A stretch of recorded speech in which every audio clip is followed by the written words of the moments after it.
Hey, what's up? My name is Bethany. Welcome to the Writing Werewolf YouTube channel. Today I'm going to discuss my favourite books of 2020.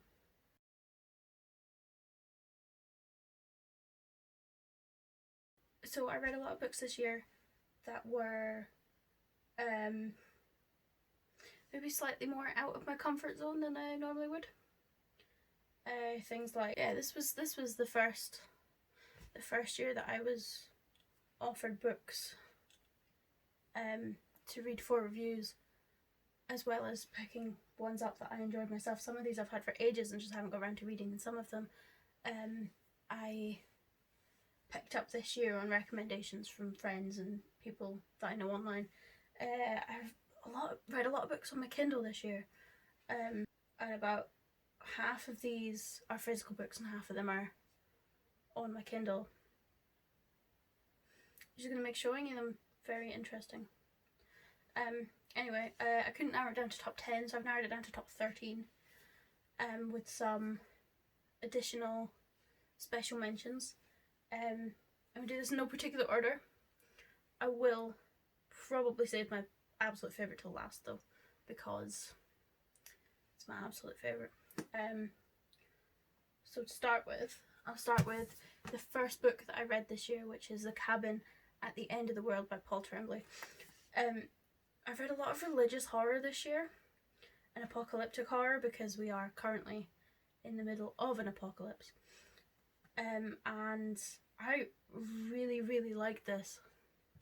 I can't describe why I liked it because that would entirely ruin the plot. As with most of these, that might become a theme, but I read it in a day. Like, it hooked me. I think this is my favourite Paul Tremblay book. It was just very enjoyable. If you like apocalyptic fiction and unreliable narrators, I guess, then I would recommend this. The next one on my list, a lot of these I didn't rate 5 stars, which is interesting because I did rate a lot of books 5 stars this year. But what I found, sometimes my favourite books aren't, like, sometimes a book is not 5-star quality, but I enjoyed it more than a book that is 5-star quality, and that's often how I'll determine what I class as my favourite. The next is Marilia the Bastard, which I don't have a cover for. This I read an arc of this from Book Sirens. So I was sent an ebook before publication, and I read it, and this one I did rate 5 stars because it was amazing. I love it when fantasy stories focus on fantasy stories where the main character is a woman and isn't, you know, oh, I'm totally different from other women, I'm just like the men, I'm strong and I'm fast and I can fight. Marilia is a strategic genius. All of her war strategies are based on things that she has learned and like previous knowledge and stuff like that. And I just really loved how when she went to go and pick up a sword, she wasn't amazing at it, which is quite rare, but I very much enjoyed it. And the next one is Uzumaki.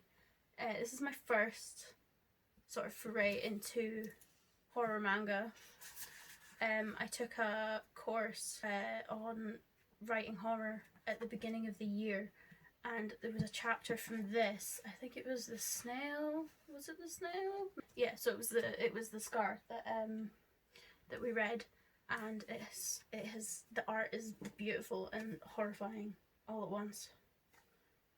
I read this one in a day as well. I mean, it's not that long, but it kind of really, some of them are horrifying, but I loved it. I thought it was great. It's proper cosmic horror and very hefty, and I very much enjoyed it, and I'm looking very forward to Romina when it comes out in about a week. So my next one is A Name in the Dark by G.S. Fortis. This is another one that I got off Book Sirens. It sort of sparked this new love of detective fiction where the detective is supernatural. It's a recurring theme. One of the other books I have on here has that element similar. I really loved it. I couldn't put it down. It was, I normally don't like main characters who are like sassy and snarky, and that's their entire personality type. But Darcy, I just loved her. She was amazing. She was the best. I might read it again.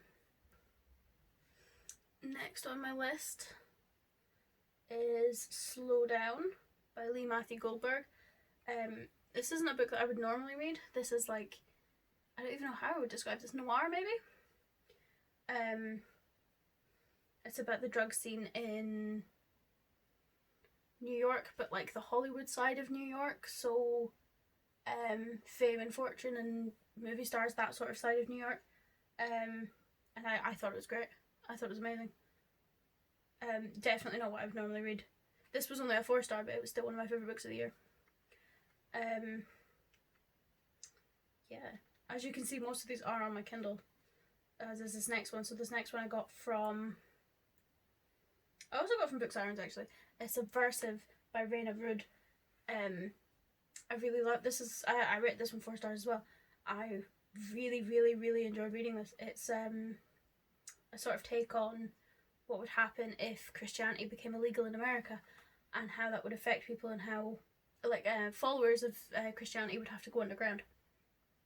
And I really loved it. A lot of these books are very not very nice, quite dystopian, but I thought it was great.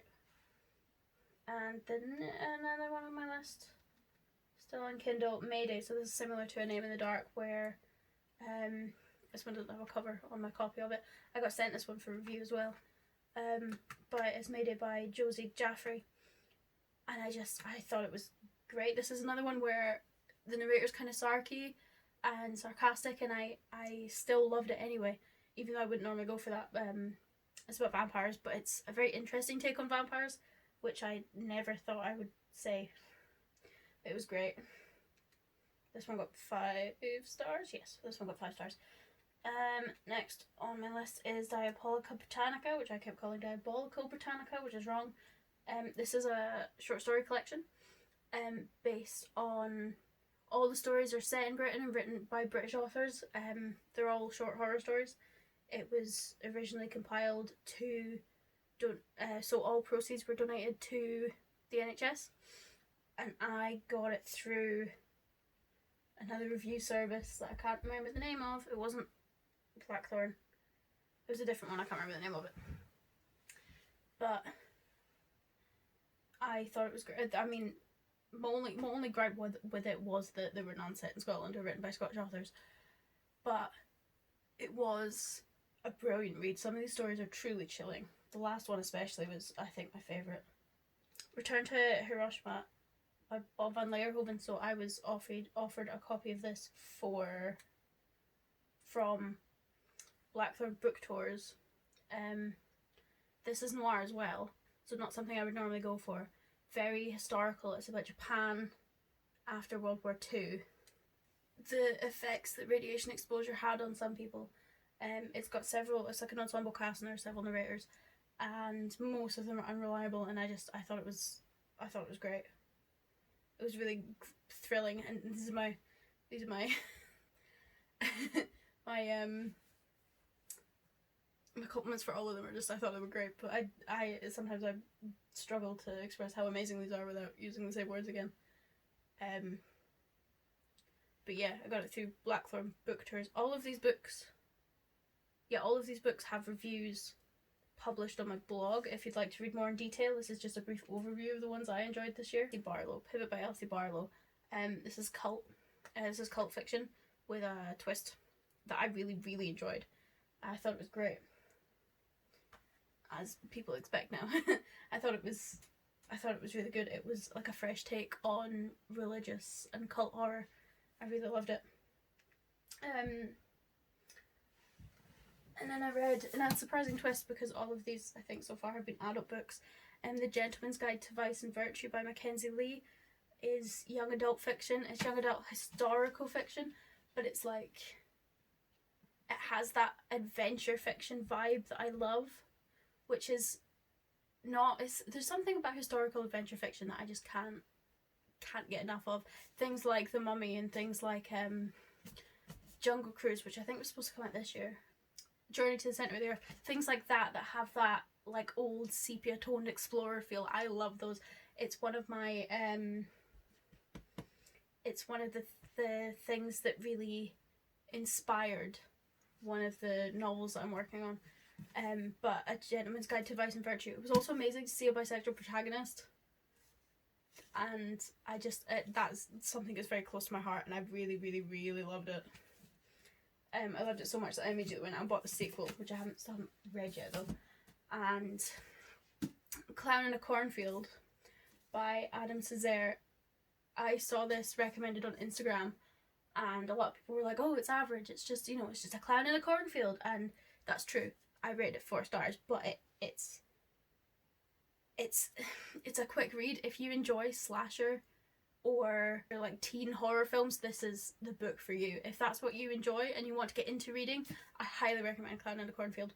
I don't think the last 2, I haven't posted reviews for the last 2 books yet on my blog, but the rest of them do have reviews. Some honourable mentions before I get to my favourite book of the year is The Night Circus by Erin Morgenstern. I've read this before. I didn't include rereads in this because I love it. It has the most amazing vibe to it, the most amazing like atmosphere that it creates, and it just fantastic. And New Moon gets a special shout out because I reread all the Twilight books this year, and I realised that New Moon is nowhere near as bad as anyone says it is. It's actually my favourite after the first one. I reread Twilight series after, because Midnight Sun was coming out, and I wanted to look at how I felt about them and how I experienced them as an adult. And there will hopefully be a video about that coming soon, but New Moon is a hidden gem. And of course, I'm currently in the middle of rereading A Town Like Alice by Neville Shute, which is my favourite book of all time. So that one gets a special shout out just because it's my favourite book of all time. Now, my favourite book of the year was a book that I picked up in, must have been March. I picked it up I think it was about 2 days before the UK lockdown was announced, the first one. And I went into Waterstones before everything shut down, and I decided to get a little quarantine book haul, so I picked up this, and I picked up Disappearance at Devil's Rock and The Terror, and what else did I pick up? The Twisted Ones, 77 Shadow Street. And I also picked up this, which is The Starless Sea. It didn't come out this year, I think it came out last year, but it's by Erin Morgenstern, who also wrote The Night Circus, and it's just, it's my second favourite book of all time now. It only just comes behind A Town Like Alice, but it's everything I want in a book. It has the romance, it has bees, it has cats, it has adventure, it has a sense of never-ending peril, and it has the most beautiful library I've ever read about, and it's just, I finished it and cried because it was over, which happens for most of the books I read as well, but I thoroughly recommend this. I thoroughly recommend all of the books in this video. This isn't horror at all, but it had that sort of existential feeling of being in your 20s and not knowing what to do, waiting to be whisked off on an adventure that'll never come. That sort of vibe that when you spend your whole life reading books, you yearn for this sort of sense of something more. And The Starless Sea it just sort of encapsulated that entire feeling for me. And I absolutely loved it. And I will highly recommend it to everyone. I bought a candle that smells like it as well. It smells amazing.